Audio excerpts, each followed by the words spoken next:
नमस्कार, आप देख रहे हैं न्यूज़ वन इंडिया और मैं हूं आपके साथ ऋतु तोमर। बुलेटिन की शुरुआत करेंगे इस वक्त की बड़ी खबर के साथ, जो कि गाजियाबाद से है, जहां पर बीजेपी विधायक के रिश्तेदार की हत्या का मामला।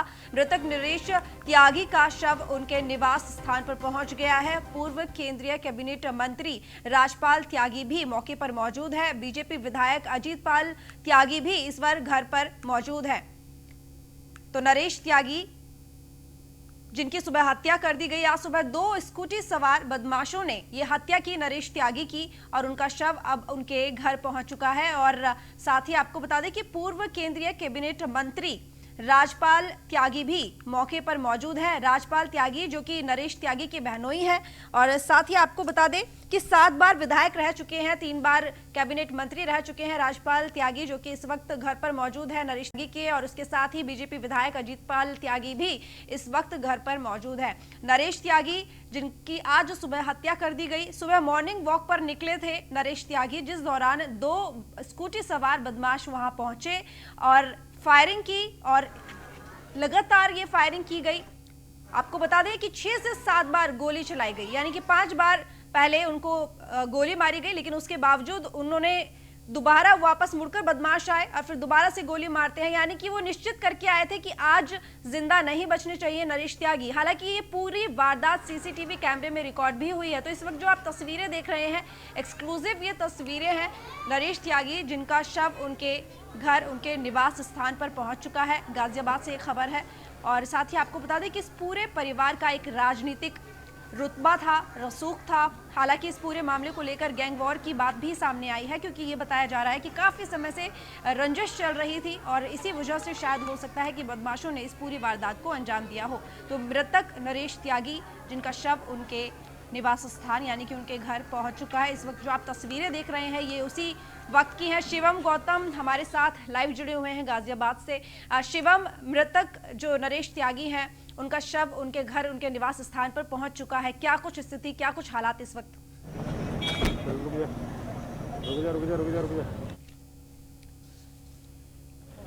शिवम, आपको हमारी आवाज मिल पा रही है?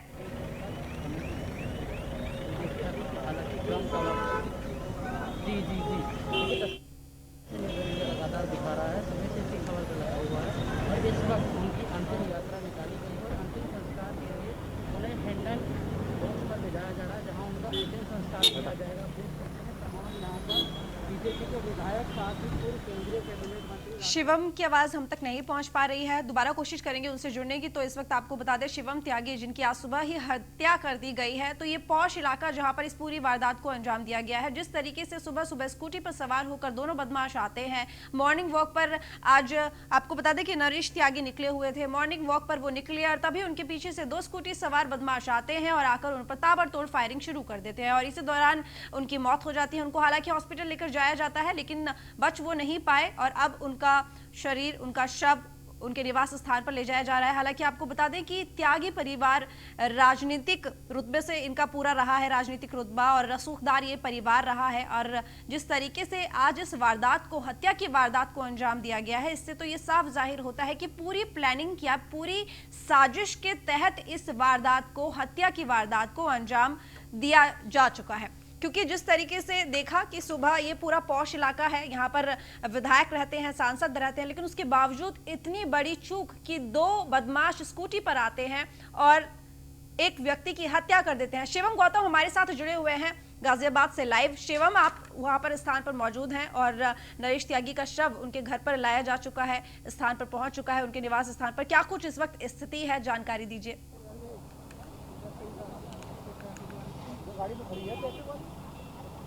देखिए, आज सुबह करीब 6:15 बजे जो कि बीजेपी विधायक अजीत पाल त्यागी के मामा है नरेश त्यागी, उनकी दिन दहाड़े स्कूटी सवार बदमाशों ने हत्या कर दी थी। हालांकि अब उनका शव जो है उनके आवास पहुंचा था और परिजनों का रो रो कर बुरा भी हाल है, क्योंकि जिस तरीके से उन्हें 7 गोलियां मारी गई हैं, दिन दहाड़े उनकी गोलियां भूनकर हत्या कर दी गई है। अब हालांकि मौके पर कई विधायकों के साथ साथ पूर्व केंद्रीय कैबिनेट मंत्री भी उनके निवास पहुंचे थे, जहां उन्होंने परिवार की ढांढस बंधाया और उचित न्याय का भी भरोसा दिलाया, क्योंकि खुद बीजेपी विधायक उनके मामा लग रहे हैं। इसीलिए एक बड़ा सवाल इसलिए खड़ा होता है कि आखिर बदमाशों के हौसले किस कदर बुलंद हैं कि बीजेपी विधायक के मामा की दिन दहाड़े हत्या कर दी जाती है। हालांकि अब तमाम 5 टीमों का गठन कर दिया गया। खुद आईजी रेंज प्रवीण कुमार गाजियाबाद पहुंचे थे और उन्होंने तमाम दावे किए हैं कि 5 टीमों का गठन कर दिया गया और जल्द ही इस केस को वर्कआउट कर लिया जाएगा। हालांकि अभी भी सवाल इसलिए खड़े होते हैं कि क्योंकि बड़ा वीआईपी इलाका माना जाता है, कई जजों के साथ साथ केसी त्यागी जो कि पूर्व सांसद हैं और पूर्व एमएलए, उसी घर के सामने उनकी हत्या की वारदात को अंजाम दिया गया। बड़ा सवाल इसीलिए खड़ा होता है, अगर वीआईपी इलाके में इस तरीके की हत्याओं की वारदात बिल्कुल शिवम, ये सबसे बड़ा सवाल तो सुरक्षा का है ही, क्योंकि वीआईपी इलाका, पॉश इलाका, जहां पर इस वारदात को, इस साजिश को अंजाम दिया गया है बदमाशों की तरफ से। लेकिन आपसे जानना चाहेंगे कि इस वक्त बदमाशों को लेकर क्या कोई क्लू, कोई जानकारी पुलिस को अपनी कार्रवाई में मिल पाई है? प्रथम दृष्टि से इस पूरे केस को देखा जाए तो रंजिश का ये पूरा मामला नजर आता है, क्योंकि जिस तरीके से ये तो समझ में आता है, सीसीटीवी फुटेज है कि पूरी तहकीकात के बाद, यानी कि रेकी की गई है, उसके बाद इस हत्या को अंजाम दिया गया, इस वारदात को अंजाम दिया गया। तो क्या बदमाशों के बारे में कोई सुराग लग पाया है पुलिस को अभी तक?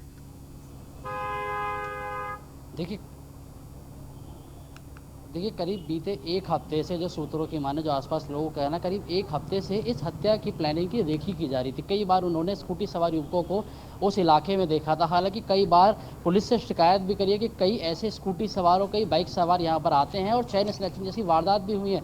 हालांकि पर पुलिस की पेट्रोलिंग नहीं होती, इसलिए सवाल गाजियाबाद पुलिस पर खड़ा होता है। वहीं अगर बात करें तो परिवार प्रथम दृष्टया रंजिशन मान रही है, पर जिस तरीके से हमने उनके गांव के निवासियों से बात करी तो उनका कहना था कि बेहद ही सरल स्वभाव के वो इंसान थे, किसी से रंजिशन नहीं रखते थे। पर क्योंकि करीब 2 दशक से इस त्यागी परिवार से, क्योंकि बीजेपी विधायक खुद उनके भांजे हैं, इस रंजिशन, गांव की रंजिश जुड़ी हुई थी। इसी में इनके जो सगे जीजा हैं, उनके भाई की भी हत्या कर दी गई थी। आज इनकी हत्या हुई है। कहीं ना कहीं गैंग वॉर के भी आसार बढ़ते हुए गाजियाबाद में दिख रहे हैं। कहीं गैंग वॉर ना जन्म ले ले, क्योंकि जिस तरीके से काफ़ी समय बाद वीआईपी की हत्या होना, वो भी बीजेपी विधायक के मामा की हत्या होना, कहीं ना कहीं बड़ा सवाल खड़ा करता है कि आखिर गाजियाबाद पुलिस की लापरवाही से एक बीजेपी विधायक के जो मामा थे, उनकी हत्या हुई है। अगर पुलिस सही रहती, उस समय लापरवाह ना, आखिर पुलिस की पेट्रोलिंग क्यों नहीं थी? पुलिस पहले ही क्यों नहीं सके थी? जब कॉलोनी निवासियों ने कई बार पुलिस को सूचना दी थी कि कई ऐसे जो युवक हैं जो बाइक और स्कूटर पर यहाँ पर घूमते हैं, कई बार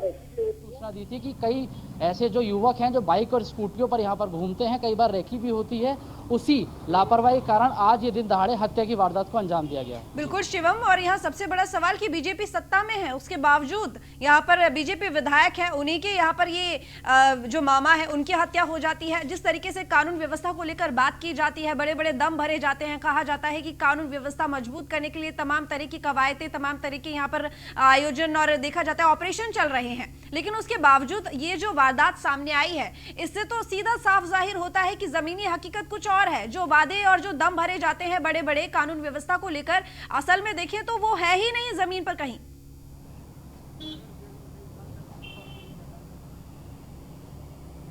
देखिए उत्तर प्रदेश में जब से भाजपा सरकार आई, तमाम दावे जरूर किए गए कि अपराधियों के खिलाफ वो चलाए जा रहे हैं अभियान। कई बार अभियान भी चलाए गए, हालांकि एनकाउंटर भी उत्तर प्रदेश में लगातार हो रहे हैं। गाजियाबाद और गौतम बुद्ध नगर की बात करें तो आए दिन लगातार एनकाउंटर होते हैं, पर उन एनकाउंटर्स की बात करें तो महज जो चैन स्नैचर्स हैं, छोटी छोटी वारदात करते हैं, उनका एनकाउंटर कर गाजियाबाद पुलिस और गौतम बुद्ध नगर पुलिस तमाम उपलब्धियां गिनाती है। पर इस तरीके के जो बदमाश हैं, दिन दहाड़े स्कूटी पर आते हैं और सरेआम सुबह 6:15 पर एक युवक को 7 गोलियां मारकर आसानी से फरार हो जाते हैं। आखिर उस स्कूटी की पहचान अभी तक गाजियाबाद पुलिस क्यों नहीं कर पाई है? क्यों उन दोनों आरोपियों को अभी तक क्यों नहीं? हालांकि तमाम दावे जरूर किए जा रहे हैं कि आसपास गाजियाबाद समेत हापुड़ और नोएडा में दबिश दी जा रही है। क्राइम ब्रांच के साथ साथ 5 टीमों का गठन किया। खुद आईजी प्रवीण कुमार यहाँ पहुंचे थे, उन्होंने तमाम दावे किए कि हमें बहुत से साक्ष्य मिले जिन्हें मीडिया के सामने पेश नहीं किया जा सकता, पर उन दोनों हत्या आरोपियों को जल्द से जल्द सलाखों के पीछे पहुंचाया जाएगा। पर हालांकि जितने भी ऑपरेशन चलाए जाते हैं, गाजियाबाद में भी एसएसपी कलानिधि नैथानी द्वारा बदमाशों के खिलाफ तमाम ऑपरेशन चलाए जाते हैं, पर सारे ऑपरेशन ठंडे बस्ते में नजर आते हैं, क्योंकि जिस तरीके से गाजियाबाद के पौष इलाकों को अब निशाना बनाया जा रहा है। पहले डकैती, लूट जैसी घटनाओं को अंजाम दिया जा रहा था, और अब मेन गाजियाबाद के लोहिया नगर, जो कि काफ़ी पौष इलाका है, काफ़ी सांसद, विधायक, कई राजनीतिक दबाव से जुड़े हुए और तमाम पुलिस अधिकारी यहाँ पर रहते हैं। इस तरीके के उनके घर के सामने हत्या की वारदात अंजाम देना गाजियाबाद पुलिस को खुली चुनौती बदमाशों ने दी है। अब देखना होगा कि आखिर गाजियाबाद पुलिस इन बदमाशों तक कब तक पहुँच पाती है। बिल्कुल शिवम, तमाम जानकारी के लिए आपका बहुत धन्यवाद। तो आपको बता दें कि नरेश त्यागी का शव उनके घर पहुंच चुका है और नरेश त्यागी की हत्या के बाद गाजियाबाद में गैंगवार के आसार बढ़ने वाले हैं, क्योंकि गाजियाबाद में बदमाशों ने त्यागी परिवार को खुली चुनौती दे दी है। 2 दशक से ज्यादा समय से राजनीति में सक्रिय है त्यागी परिवार। बीजेपी विधायक के सगे मामा की हत्या का मामला अब तूल पकड़ेगा। नरेश त्यागी का मजबूत राजनीतिक और रसूखदार परिवार है। नरेश त्यागी के बहनोई थे, 7 बार के विधायक और 3 बार मंत्री रह चुके हैं राजपाल त्यागी। राजनीतिक रंजिश में पहले हो चुकी है पूर्व मंत्री के भाई और कई परिजनों की हत्या। पुलिस ने मामले को गंभीरता से नहीं लिया तो भुगतने पड़ेंगे गंभीर परिणाम। तो इससे पहले भी राजनीतिक रंजिश में पूर्व मंत्री राजपाल त्यागी के भाई समेत परिवार के कई लोगों की हत्या हो चुकी है और अब नरेश त्यागी की हत्या हुई है। आपको बता दें कि राजपाल त्यागी नरेश त्यागी के बहनोई हैं और करीब 1 दशक पहले गाजियाबाद में राजनीतिक रंजिश के चलते गैंगवार का सिलसिला चला था। नरेश की हत्या के बाद परिवार सदमे में है और कुछ भी अभी तक नहीं बोल रहा है। तो सीधे तौर पर अगर यहाँ पर देखें तो पुरानी रंजिश है जिसका खामियाजा पहले भी परिवार भुगत चुका है और अब फिर से एक और हत्या परिवार में। तो सीधा परिवार के सीने में ये गोली लगी है, चोट लगी है। और अगर यहाँ पर पुलिस अब मजबूती के साथ इस पूरे मामले को नहीं संभालती है तो उसका खामियाजा पुलिस को, यूपी पुलिस को भुगतना पड़ा है, क्योंकि गाजियाबाद पहले से ही सुर्खियों में रहा है। और इस बार अगर इस मामले में पुलिस की कार्रवाई ठीक ढंग से नहीं हुई या ढील दी गई तो एक बार फिर से गैंग वॉर यहाँ अखबारों की सुर्खियों में गाजियाबाद का नाम आ सकता है। तो आपको बता दें कि 2 दशकों से ज्यादा समय से राजनीति में सक्रिय रहा है त्यागी परिवार और अब नरेश त्यागी की हत्या के बाद एक बार फिर से यहां पर गैंग वॉर के आसार नजर आने लगे हैं। देखिए, जो इम्पोर्टेंट तरीके से फॉरेंसिक की हमारी टीम्स हैं, इन्होंने सारे साक्ष्य संकलित कर लिए हैं। अभी मैंने जाकर के जो परिवार के लोग थे उनसे बात की है। हमारी टीम्स ऑलरेडी 5 टीम्स यहाँ पर बन गई हैं जो काम कर रही हैं। कुछ इम्पोर्टेंट क्लूज मिले हैं जिस पर कि पुलिस इन्वेस्टिगेशन कर रही है। मैं इतना आश्वस्त करता हूँ घटना का जल्दी इसमें अनावरण किया जाएगा। पहली चीज़, जो मृतक हैं उनके बारे में सारी जानकारी की गई है और पूरे परिवार के बारे में जानकारी की गई है। अभी तक जो भी स्थितियां निकल के आई हैं उन सब पे हमारी 5 टीम्स काम कर रही हैं। कुछ महत्वपूर्ण क्लूज मिले हैं जिनको अभी रिवील करना उचित नहीं होगा, लेकिन बहुत जल्दी इस घटना का अनावरण किया जाएगा। कुछ 6 बजे हमारे रिश्तेदार इनका फ़ोन आया कि ऐसे होगी। हमारी मित्रता था ही उनसे बहुत दिनों से, बस हम भी चले। नहीं, वो आदमी ऐसा है ही ना कि झगड़ा पकड़ा कोई आज तक है ही ना कुछ।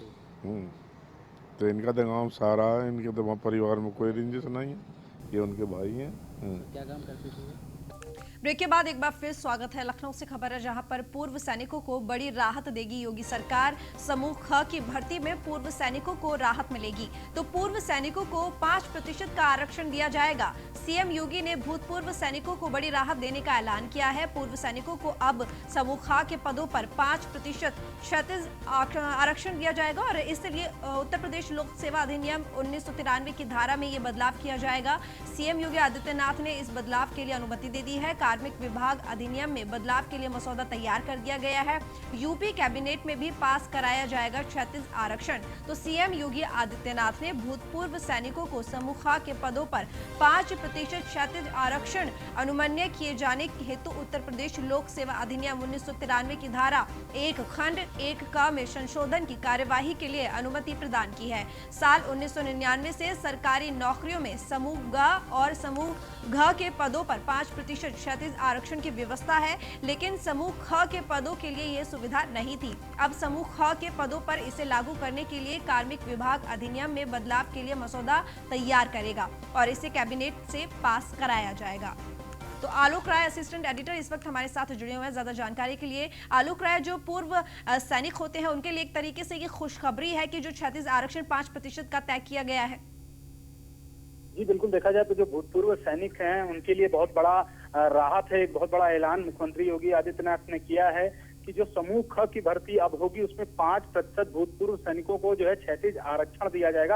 और कहीं ना कहीं ये एक बड़ी राहत है, एक बड़ी खबर है उन सभी भूतपूर्व सैनिकों के लिए जो उत्तर प्रदेश से ताल्लुक रखते हैं निश्चित रूप से।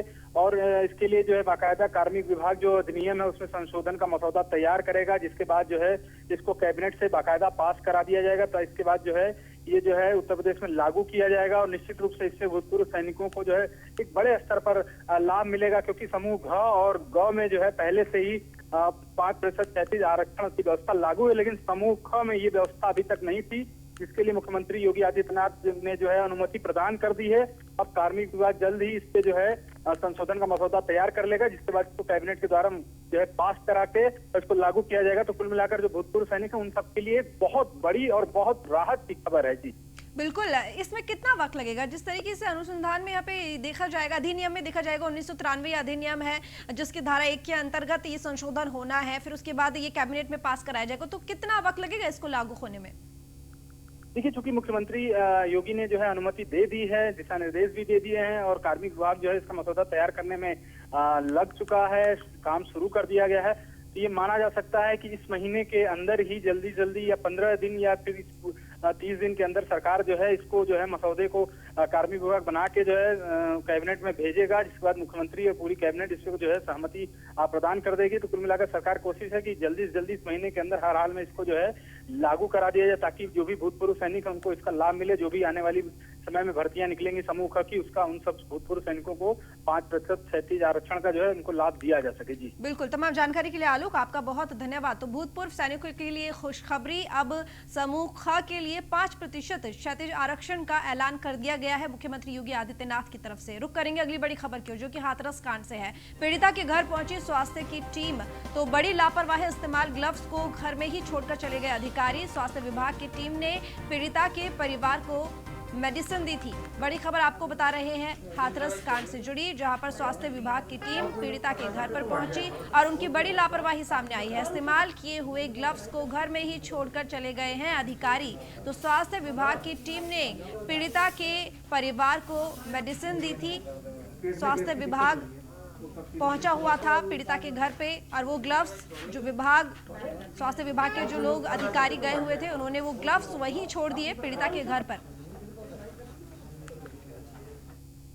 एक थाना सिकंदरा राव से संबंधित एक वीडियो वायरल हुई है, जिसमें 2 पुलिसकर्मियों पर एक व्यक्ति से पैसा लेते हुए वीडियो दिख रहा है। इसमें एक उपनिरीक्षक और एक हेड कांस्टेबल है। वीडियो का संज्ञान लेते हुए पुलिस अधीक्षक महोदय द्वारा दोनों पुलिसकर्मियों को निलंबित कर दिया गया है और उनके विरुद्ध विभागीय कार्रवाई के आदेश दिए गए हैं। जानकारी करने पर ज्ञात